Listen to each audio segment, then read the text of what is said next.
ദ്വിമുഖതന്ത്രമാണ് നഴ്സുമാരുടെ മോചനത്തിനായി India പയറ്റിയത്. വിദേശമന്ത്രി Sushma Swaraj ഒരു വശത്ത് Gulf രാജ്യങ്ങളിലെ ഭരണനേതൃത്വവുമായി ആശയവിനിമയം നടത്തി.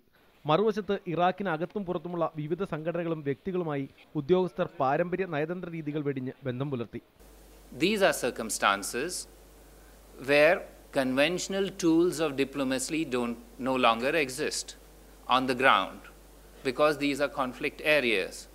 ഏതു തരത്തിൽ, എങ്ങനെ, ഏത് രീതിയിൽ, ഏതു സമയത്ത്, ആരുമായി ഇവരുടെ മോചനത്തിനായി ചർച്ചകൾ നടത്തിയെന്ന് വെളിപ്പെടുത്താൻ വിദേശകാര്യ മന്ത്രാലയം തയ്യാറായിട്ടില്ല. അതോടൊപ്പം ഇന്ത്യൻ നഴ്സുമാരുടെ മോചനത്തിനായി സുന്നി വിമതർ എന്ത് നിബന്ധനയാണ് വച്ചതെന്നും വെളിപ്പെടുത്തിയിട്ടില്ല.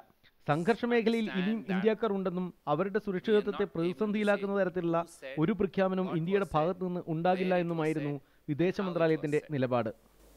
This is a ongoing situation, a situation where we won a small little battle. However, there is a war still on and we are engaged in that. So we are not resting on any achievement that have happened, and please understand that anything that we say possibly may impact on other elements.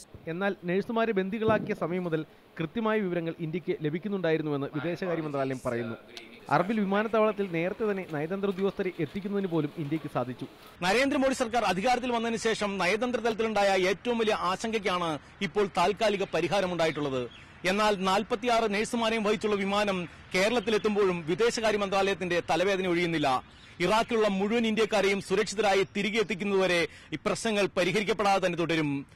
വിദേശകാര്യ മന്ത്രാലയത്തിൽ നിന്നും D.